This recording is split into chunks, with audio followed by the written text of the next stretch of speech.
ကြီးရဲ့အုတ်ကြီး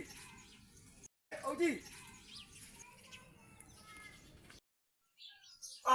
ပီရီယာရက်ပေါ်လေးနဲ့ဘိုးကြီးတွေပါလားဗျလာကြဗျာလာကြလာ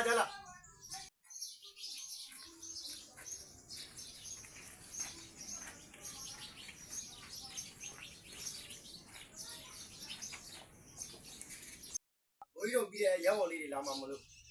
ကျွန်တော်ဒီမှာတောက်စရာစီးစဲထားတယ်ဗျချကြဗျာတောက်ကြ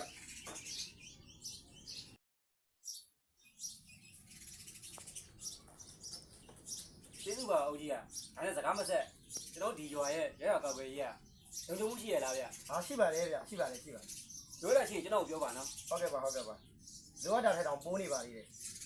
တောက်ကြအောင်ဗျစားကြအောင်ဘိုးကြီးတို့ရဲဘော်လေးတွေအတွက်ရွာကနေလှူထားတဲ့လက်နဲ့ခံရမှုလေးတွေကလုံလောက်မှုရှိရလားဘိုးကြီးရဲ့အုတ်ကြီးရဲ့လုံလောက်မှုရှိတယ်ဗျစားရေးတောက်ရေးနဲ့နေရေးထိုင်ရေးရောအဆင်ပြေလားဘိုးကြီးရဲ့အဆင်ပြေတာဗောအုတ်ကြီးရဲ့ဟုတ်ကဲ့ဘာများလိုအပ်တာရှိသေးလဲလိုအပ်တာရှိရင်ကျွန်တော်ရဲဘော်ကိုလွတ်လိုက်မယ်နော်ဟုတ်ကဲ့ပါအုတ်ကြီးရဲ့စစ်အာဏာရှင်ခင်ဗျားတို့ရွာကိုစံချီတမင်နဲ့ဒုက္ခမပေးစေရဘူးကျွန်တော်အာမခံတယ်အဲ့ဒါဆိုရင်တော့ဘိုးကြီးတို့ PDF ရဲဘော်တွေကိုပဲကျွန်တော်တို့ရွာကအားကိုးရတော့မှာပဲဗျသိချလိုက်ပါလို့ဘိုးကြီး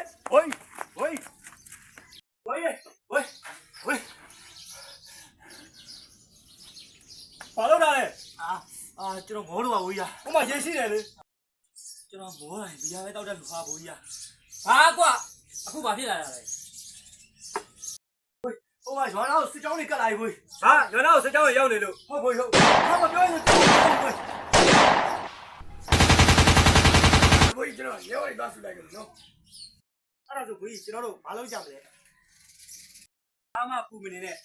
ဓာရဲလူတွေစုပြီးတော့လုံခြုံတဲ့နေရာတော့ရှောင်ထားလိုက်တော့ဗျာအဲ့ဒါဆိုရင်ဘိုးကြီးတို့ကရွာကိုကောက်ွယ်ဖို့ကြံနေခဲ့မှာပေါ့နော်မဟုတ်ဘူးဗျကျွန်တော်အရင်ထွက်နေမယ်ခင်ဗျားတို့နောက်ကလိုက်ခဲ့ကြဗျာ